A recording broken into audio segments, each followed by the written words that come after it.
अल्हम्दुलिल्लाह वकफ़ा वसलाम अला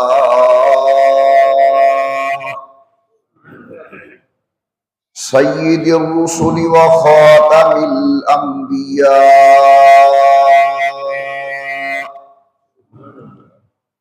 व अला आलिहिल अत्क़िया व अस्हाबिहिल अस्फ़िया।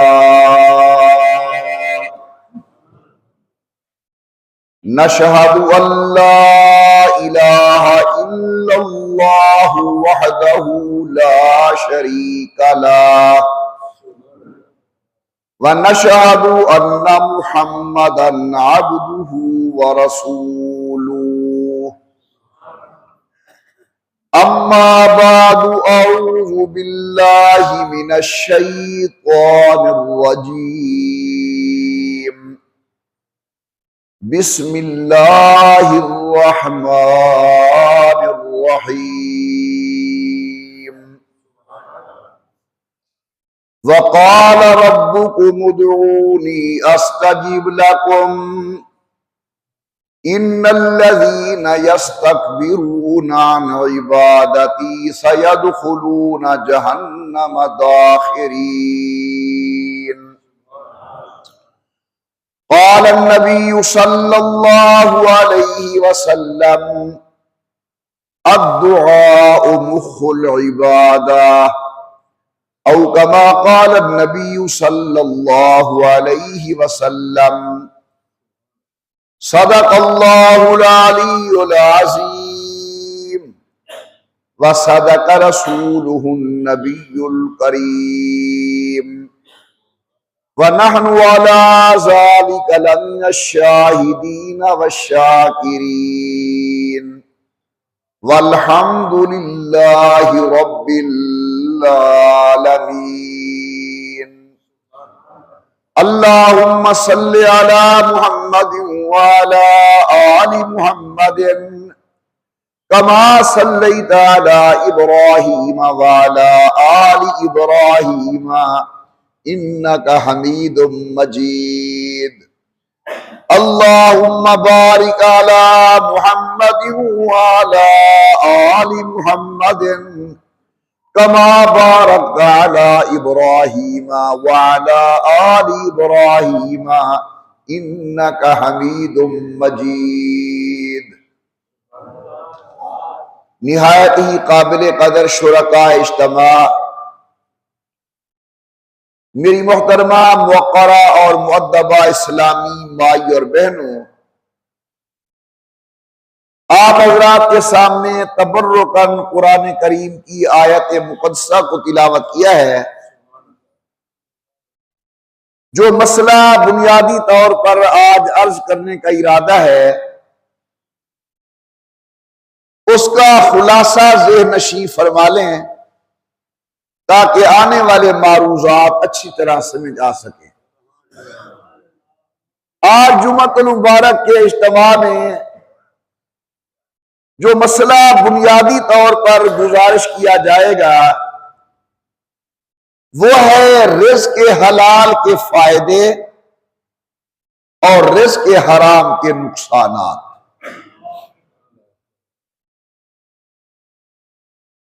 शरीयत तैयबा ने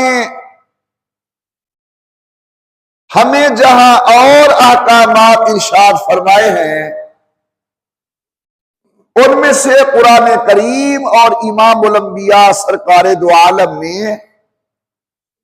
रिज़्क़ हलाल पर बहुत ज्यादा जोर दिया है।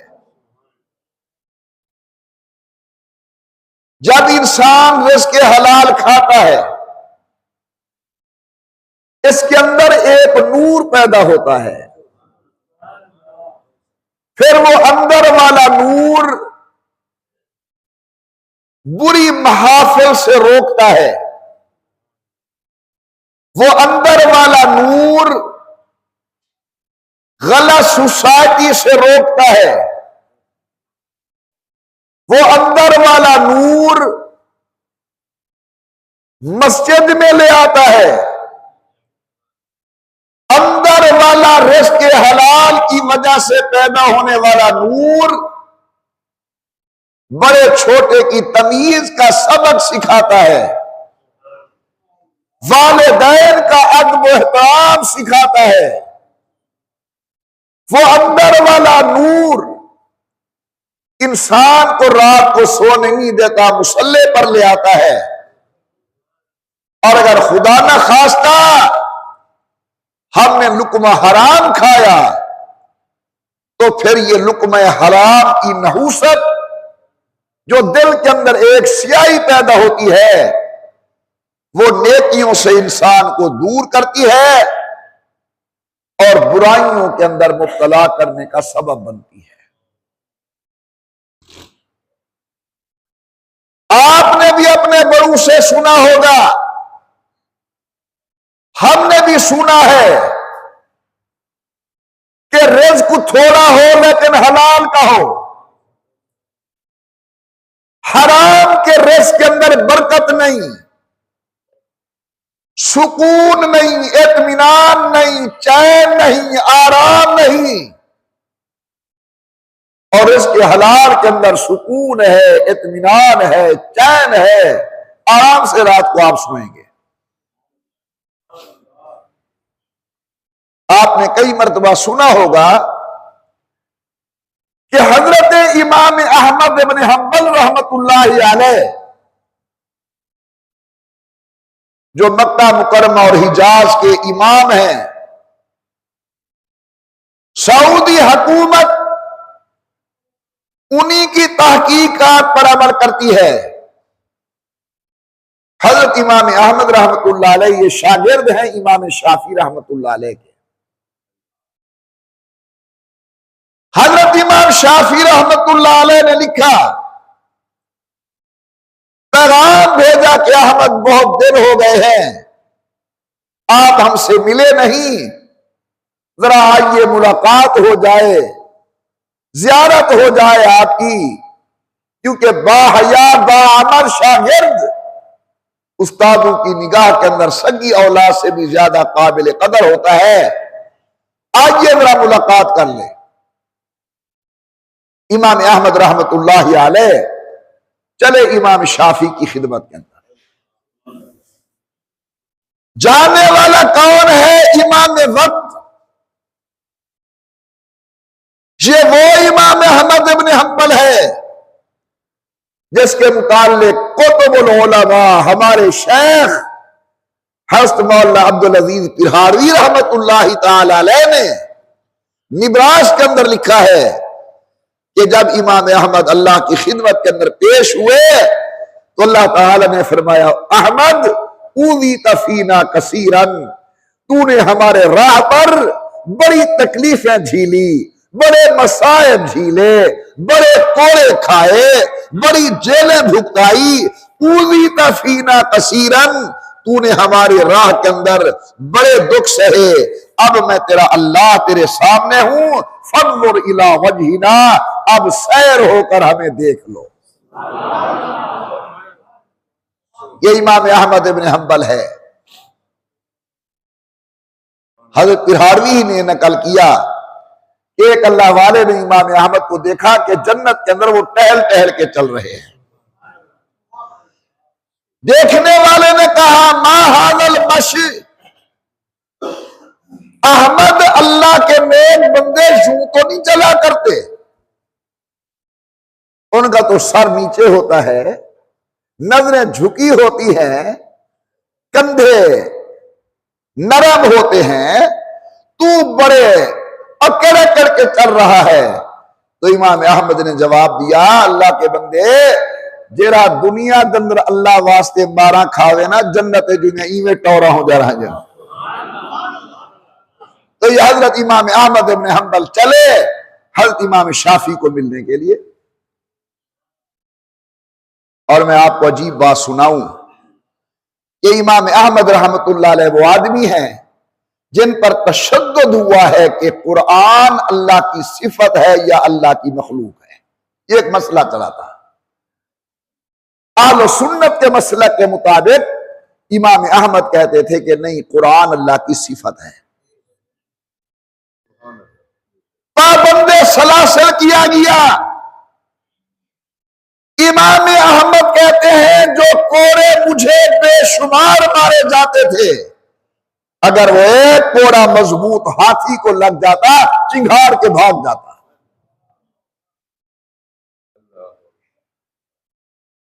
हज़रत इमाम शाफी ने इमाम अहमद को लिखा कि अहमद बेटा, अल्लाह ने जो तुझे मकाम दिया है वहां हम नहीं चल सके, बस मेहरबानी करें वो अपना कमीज जरा मेरे पास भेजें, मैं उसकी जियारत करना चाहता हूं।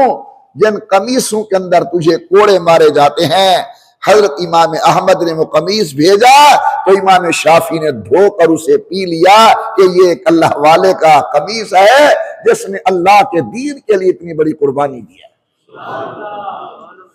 इमाम अहमद इब्न हंबल आ गए इमाम शाफी के पास।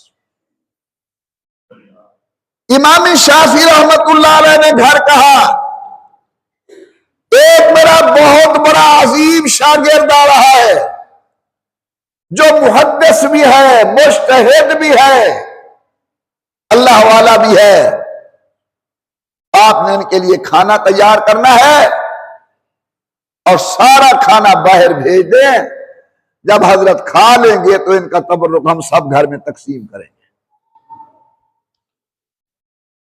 नंबर 2, जहां हजरत ने रात गुजारनी है वहां मुसल्ला और पानी का इंतजाम कर देना, क्योंकि जो अल्लाह के नेक बंदे होते हैं ना, उनकी शान यह है कि वल्लज़ीना यबीतूना लिरब्बिहिम सुज्जदन व क़ियामा इन्न रब्बका यअलमु अन्नका तक़ूमु अदना मिन सुलसिल लैली व निस्फ़हु व सुलसहु व ताइफ़तुन मिनल्लज़ीना मअक। उनके पहलू बदलते रहते हैं, कभी मुसल्ले पर, कभी बिस्तर पर। या अय्युहल मुज़म्मिल क़ुमिल लैला इल्ला क़लीला निस्फ़हु अव इनक़ुस मिन्हु क़लीला औ ज़िद अलैहि वरत्तिलिल क़ुरआन तरतीला। ये पानी रख दो, हजरत वुज़ू करेंगे, तहज्जुद पढ़ेंगे। आ गए, इस्तक़बाल हुआ, रात का खाना पेश किया गया तो इमाम अहमद इब्न हंबल ने हजरत के घर का आया हुआ सारा खाना खा लिया। और जब सुबह हुई तो लोटे का पानी वैसे का वैसा पड़ा था। इमाम शाफी की औलाद ने शाफी को कहा, ए अब्बा जान, इमाम वक्त, आप तो कहते थे कि मेरा शागिर्द बहुत बड़ा अल्लाह वाला है। पहला काम तो ये किया उसने सारा खाना खा गया, हमारे लिए तबर्रुक के लिए कुछ नहीं छोड़ा, और दूसरा ये हुआ कि रात को वो सोया रहा, पानी इस्तेमाल नहीं किया। उन्होंने कहा खाने वाली बात तो समझ आती है, भूखा होगा खा लिया खाना, लेकिन रात को क्यों नहीं उठा, पूछ लेते हैं। तो इमाम शाफी ने इमाम अहमद से पूछा कि हजरत वो खाना सारा खा गए। अर्ज करने लगे, हुजूर जैसे ही मैं वो खाना का लुकमा उठाता था मुझे अंदर से एक और नूर पैदा होता नजर आता था। ये कोई आम घर का खाना नहीं था, इमाम मुज्तहिद मुहय्यी सुन्ना इमाम शाफी रहमतुल्लाह अलैह के घर का खाना था।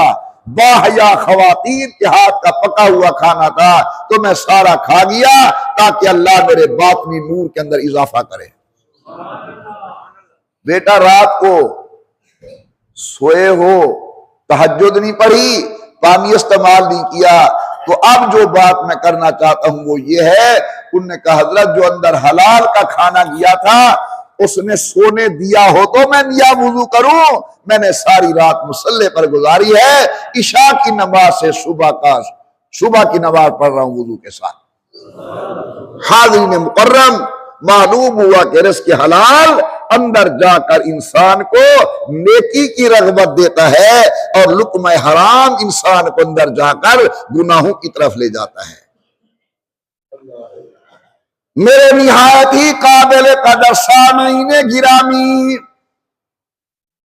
परवरदिगार आलम ने अपनी मखलूक को, सैयदुल कौनैन ने अपनी उम्मत को जहां और तालीमात इरशाद फरमाई, उनमें बुनियादी तालीम रिज़्क़ हलाल, नंबर 2 सिद्क़ मक़ाल, बोलो, सच बोलो, खाओ हलाल खाओ। इंशाअल्लाह ये मौजू आइंदा जुमा में गुजारिश करूंगा। आज सिर्फ इतना समझे कि लुकमा हलाल खाने के अंदर बरकत ही बरकत है, लुकमा हराम खाने के अंदर नहूसत ही नहूसत है। और इस नहूसत का असर हमारी औलाद में मुंतकिल होता है। हलाल के लुकमे के बरकत हमारी औलाद की तरफ मुंतकिल होते हैं। अगर मैंने हलाल खाया, हलाल खिलाया, औलाद नेक और साले होगी। नऊज़ बिल्लाह सुम्मा नऊज़ बिल्लाह। अगर मैंने खुद हराम खाया, औलाद को हराम खाया, फिर मेरा अल्लाह वारिस है। हालात जो हैं आपके भी सामने है, मुआशरे के मेरे भी सामने हैं।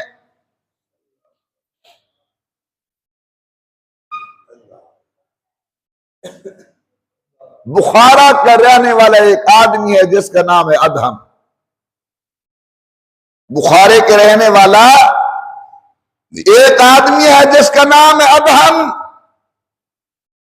उलमा ने लिखा है कि वो एक दिन नहर के किनारे जा रहा था, देखा एक सेब तैरता हुआ आ रहा है। भूखा था, इफलास का दौर था, गुर्बत थी। उसने जल्दी जल्दी वो सेब अल्लाह की नेमत समझ के खा लिया। जब खा बैठा, फिर दिल में ख्याल आया कि ओहो, ये मैंने बगैर इजाजत के खाया, पता नहीं किसका होगा। आगे चला तो देखा बिल्कुल नहर के किनारे पर एक बाग है सेबों का, और वो बूटे, सेब, फल इसी की तरफ झुके हुए नहर की तरफ। अंदाजा हो गया कि ये सेब इसी बाग का है। मालूम किया तो पता चला ये वाली ये बुखारा का है। जो बुखारा का गवर्नर है, ये बाग उसका है। जाकर दरवाजा खटखटाया, अंदर से जवाब मिला, कौन हो? जी मैंने सेब खा लिया था, वो बख्शवाने के लिए आया हूं। मई साहबा ने कहा कि ये बाग आधा मेरा है, आधा मेरे खामद का है। मैं तो अपना आधा हिस्सा आपको मुआफ करती हूं, बाकी आधा जाने गवर्नर बुखारा जाने। मालूम किया कि वो है कहां। जवाब मिला कि आजकल वो बल्ख के अंदर गए हुए हैं। पुराने मील बुखारा और बल्ख के 10 मील बनते थे। ये अल्लाह का बंदा वहां से चला अपने आधे सेब को बख्शवाने के लिए। उलमाए किराम ने बड़ा अजीब वाकया लिखा, गौर से सुने। चलता चलता चलता चलता पहुंचा, गवर्नर से मुलाकात हुई। कहां से आए? किस्सा सुनाया, बुखारे के रहने वाला हूं, नाम मेरा अदहम है, गलती हो गई, सेब खा लिया। अहलिया मोहतरमा ने अपना आधा हिस्सा मुआफ कर दिया, आधा जनाब का है, मुआफी मांगने के लिए आया हूं।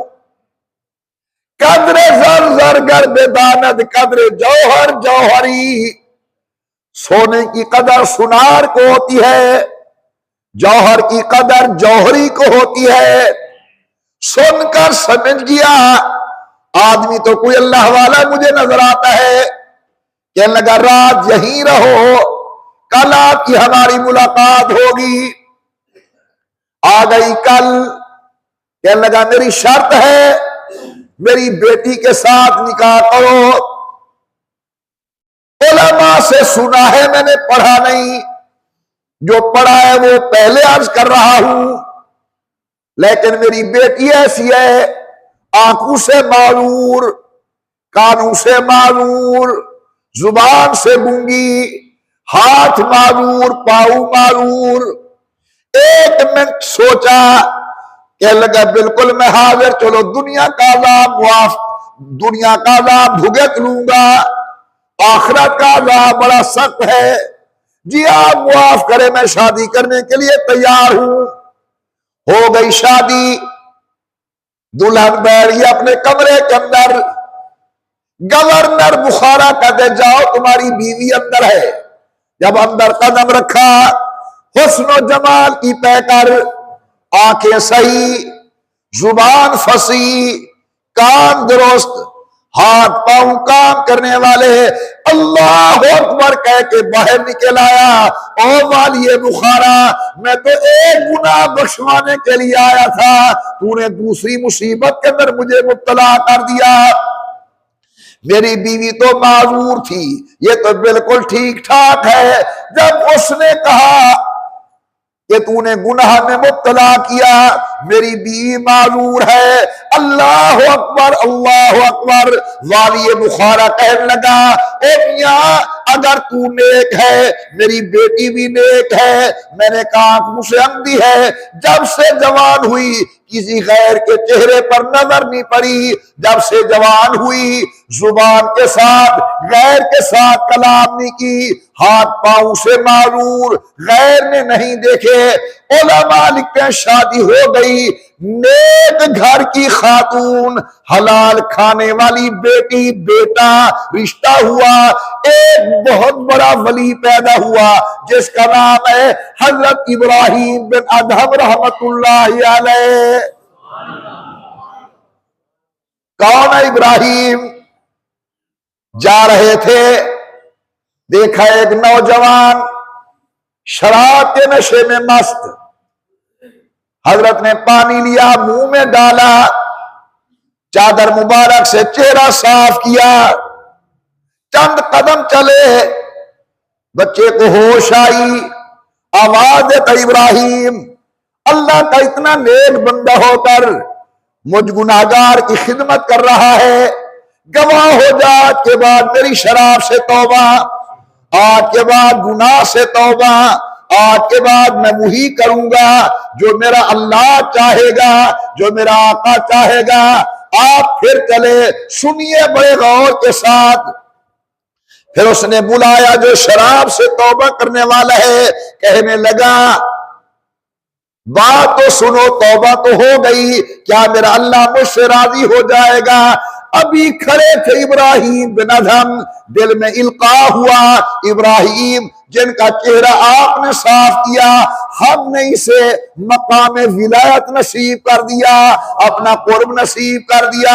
इब्राहिम कहते अल्लाह तेरे फजल पे कुर्बान जाऊं, ना भी नमाज पढ़ी, ना रोजा रखा, ना हज किया, ना ज़कात दी, इतनी जल्दी मकाम विलायत। अब सुनिए, रहमत से जवाब मिलता है, गसल तवजहू ले आजाली व गसल तो कल्बहू ले आजाले का। तूने इसका चेहरा साफ किया है, हमारी वजह से हमने इसका दिल पाक कर दिया है, तेरी वजह से। कि जहां मेरे नेक बंदे के हाथ लग गए हैं, ये जहन्नम जाने के काबिल नहीं, जन्नत में जाने के काबिल है। ये रिज़्क़ हलाल की बरकत है। आज जुमे में क्या अर्ज कर रहा हूं, रिज़्क़ हलाल के बरकत और रिज़्क़ हराम की नहूसत। इब्राहिम बिन अदहम एक बहुत बड़े अल्लाह के वली गुजरे, उनके अहादीस का मजमुआ है, हमारे पास भी है, मुस्नद इब्राहिम इब्न अदहम। लेकिन अल्लाह ने यह मकाम दिया अपने वालिद की नेकी की वजह से कि उसने सेब बख्शवाने के लिए 10 मील सफर किया।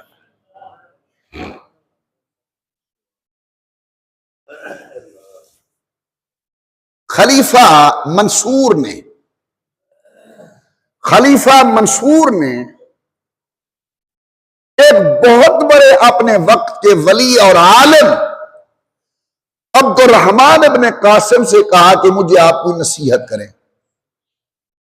हम भी जाते हैं ना बड़ों की खिदमत के अंदर, हज़रत को नसीहत फरमा दें। तो खलीफा मंसूर ने अब्दुर्रहमान इब्न कासिम से कहा कि अब्दुर्रहमान को मुझे नसीहत फरमा दें। बड़े गौर से सुनने का वाकया है। पता नहीं ये चीजें मैं आपके लिए कहां कहां से तलाश करता हूं और वो आपके झोली के अंदर मुफ्त में डाल देता हूं। अब्दुर्रहमान इब्न कासिम ने कहा कि नसीहत करने की बजाय मैं तुझे अपना चश्मदीद वाकया सुनाता हूं। ये सुनाइए। उसने कहा कि मैंने उमर बिन अब्दुल अजीज रहमतुल्लाहि अलैह, जो खलीफा राशिद गुजरे हैं, जिनके दौर के अंदर शेर और बकरी ने एक ही घाट से पानी पिया है, ये बड़े उमर नहीं, छोटे उमर हैं, उमर बिन अब्दुल अजीज। हजरत उमर बिन अब्दुल अजीज को मैंने देखा कि जब हजरत का इंतकाल हुआ तो इन्होंने कुल अपनी विरासत के अंदर 17 रुपए छोड़े। कितनी? 17 रुपए। हमारे वालिद जब फौत हुए थे तो अपनी विरासत के अंदर सिर्फ 450 रुपया छोड़ा था। तो 17 रुपए छोड़े उमर बिन अब्दुल अजीज ने रहमतुल्लाहि अलैह। 7 रुपए तो लग गए कफन पर, दफन पर, कब्र पर, बाकी बच गए 10। अब इनके बेटे थे 11। जब जायदाद तकसीम हुई तो फी बेटा 1 दिरहम भी पूरा ना आया, 1 रुपया भी पूरा ना आया, लेकिन वो रुपया था हलाल का, वो पैसे थे हलाल के। कहते मैंने देखा है अपनी आंखों से। अब्दुर्रहमान इब्न कासिम कहता है कि उमर बिन अब्दुल अजीज जब फौत हुए 17 रुपए छोड़े, 7 कफन दफन पर, 10 उनकी 11 औलाद के अंदर तकसीम हुआ, जो 1-1 रुपया भी पूरा नहीं हुआ। बात समझ आ गई है? नंबर 2। और अब्दुर्रहमान इब्न कासिम ने कहा, है खलीफा मंसूर, मैंने इन्हीं आंखों से देखा कि जब हिशाम इब्न अब्दुल मलिक खलीफा वक्त फौत हुआ तो उसके एक बेटे को 10-10 लाख दिरहम मिला। मेरा ख्याल बात समझ नहीं आ रही? आ रही है? हिशाम इब्न अब्दुल मलिक के बेटों को 10-10 लाख मिला। उमर बिन अब्दुल अजीज के बेटों को 1 दिरहम भी पूरा ना मिला, लेकिन वो दिरहम हलाल का था। और यहां 10-10 लाख के अंदर जबर, जुल्म, तशद्दुद के पैसे थे। तो अब्दुर्रहमान इब्न कासिम कहता है मैंने इन्हीं आंखों से उमर बिन अब्दुल अजीज के बेटों को एक ही वक्त के अंदर 100-100 घोड़े अल्लाह के नाम पे खैरात करते देखा है। और मैंने इन्हीं आंखों से हिशाम इब्न अब्दुल मलिक के बेटों को भीख मांगता देखा है। मालूम हुआ रिज़्क़ हलाल में बरकत है, रिज़्क़ हराम में नहूसत है। परवरदिगार आलम ने फरमाया, ईमानदारों हलाल खाओ, मैं अल्लाह तुम्हारे रिज़्क़ के अंदर बरकत अता फरमा दूंगा। हराम से बचो, हराम नहूसत ही नहूसत, और बोलो हलाल, बरकत ही बरकत। हलाल का रिज़्क़ है उमर बिन अब्दुल अजीज की औलाद के पास। अल्लाह ने ऐसी बरकत डाली, इतना नफा दिया कि उनकी औलाद 100 घोड़ा बैक वक्त अल्लाह के नाम पे खर्च कर रहे हैं। और हिशाम इब्न अब्दुल मलिक की वो औलाद जिन्हें 10-10 लाख बाप की विरासत से मिला था, मैंने देखा कि वो शहरों के अंदर लोगों से ज़कात की भीख मांगते फिर रहे थे। टाइम तो हो गया, लेकिन एक वाक़या और भी सुन ले। एक बहुत बड़े आलिम गुजरे हैं, मोहम्मद इब्न जरीर तबरी। बात सुनने की है और बड़ी दिलचस्प भी है, माना खेज भी है, चश्म कुशा भी है, दिल अफजा भी है। मोहम्मद इब्न जरीर तबरी ये मुहद्दिस भी है, मुफस्सिर भी है, मुअर्रिख भी है, बहुत बड़ा आदमी है। उलमा के यहां इनकी बहुत बड़ी कदर है। मोहम्मद इब्न जरीर तबरी कहते हैं कि मैं मस्जिद हराम में बैठा हुआ था, एक खुरासानी आदमी ने ऐलान किया, एक खुरासानी आदमी ने ऐलान किया कि मेरा 1000 मेरा 1000 रुपया गुम हो गया है, किसी के पास हो तो मुझे दे दे।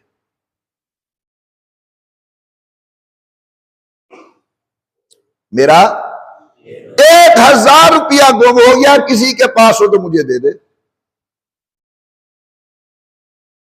किसने देना था? किसी ने नहीं दिया। वह एक आदमी बैठा था जिसका नाम था अबू गयास। अबू गयास खड़ा हो गया, उसने कहा, ओ खुरासानी, ऐसे तेरे पैसे नहीं मिलेंगे, तू कम अज कम ऐलान कर इनाम का, जो मुझे मेरा 1000 रुपया देगा मैं उसे 100 रुपया इनाम में दूंगा।